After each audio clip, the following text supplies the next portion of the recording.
Welcome back to another episode of horror. I got a notification that... Let's begin. The first story comes from Cryptic.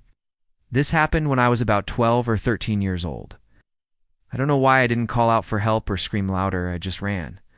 This one is from Boomer. I was home alone one night and I heard a loud bang on the door.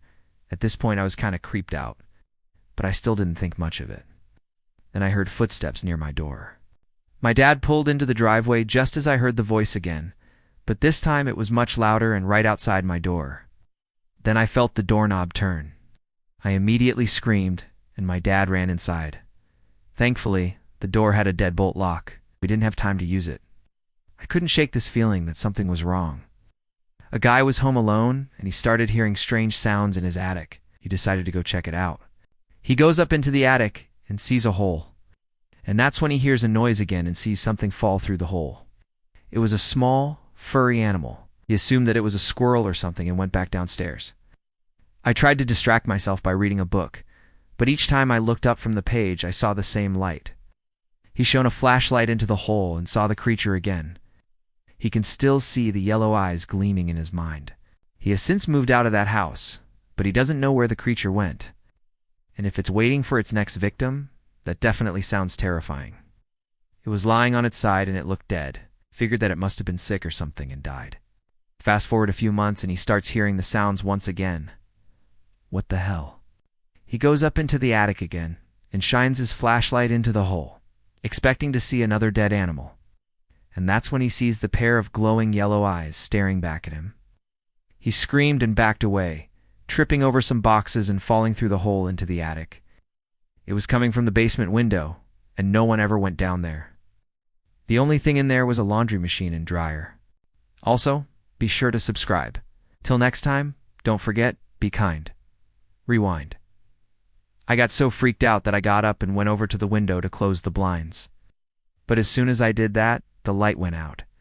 I don't know why I did what I did next, but I opened up my window and screamed, "Hello." Immediately I regretted that decision. A loud bang came from below my window. It sounded like someone dropped something very heavy. I slammed the window shut and bolted to the other side of the room. I ended up spending the rest of the night sleeping with my parents. Instead, my dad put his shoulder into the door, keeping it from opening. My dad kicked the door several times before it finally gave way. Once inside, we found nothing. My dad and I searched everywhere, even in the closet. There was no one there. I haven't been able to sleep in my own bed since. I got up to go check what was going on. As I walked toward the door, I heard a voice whispering my name. Opened the door a crack to see who was there, but no one was there. I opened the door all the way and yelled, "Who's there?" Still nothing. I closed the door and called my dad, who was at my sister's house for the night. I asked him to come home because I was scared. He said he'd be right there. I waited by the window for my dad, trying to convince myself that it was all in my head. I figured it was just my brother and his friends messing around. They would sometimes do that if they were bored. I was watching a movie and figured I'd ignore it. Couldn't see any of your neighbors' houses. My bedroom window, however, faced my neighbor's house. One night I was getting ready for bed. I brushed my teeth and washed my face and then went to go use the toilet. While I was sitting there doing my business, I noticed through the window that there was a light in my neighbor's house that wasn't there the day before. I didn't pay much attention to it and finished up in the bathroom. About 5 minutes later, I heard banging again. It was more aggressive. I thought to myself, wow, they really want in. I kept ignoring it, assuming that they'd get bored and leave. After about an hour, the banging stopped. I didn't think anything of it and went back to watching my movie. Eventually, the sound of the door stopped creaking and everything went silent again. I stayed hidden wherever I was until the morning, too afraid to move or make a sound. When the sun finally peeked through the curtains, I cautiously made my way back to the top of the stairs. I wanted to see if the door was still open, but it was shut and locked. No sign of forced entry. It was as if what I had seen or imagined had never happened. I never told my mom what I had experienced that night. I was ashamed for getting so scared over nothing. Or was it nothing? To this day, I wonder what was outside my front door that night. It was late at night, probably past midnight. My mom had gone out for some reason and left me alone in the house. I wasn't supposed to be alone, but whatever. She also forgot to lock the front door. And being a curious little shit, I went to go see what was outside. It was a dark, cloudy night. so not a single light illuminated the outside of our home. I walked up the stairs to the top of the porch and peered out into the darkness. That's when I heard it. A knock. I froze. The sound echoed through the stillness of the night. Then I started listening intently for more noises. Nothing. Perhaps I just imagined it. I turned to go back inside when suddenly the front door began to open. I screamed and ran. I don't remember where I went.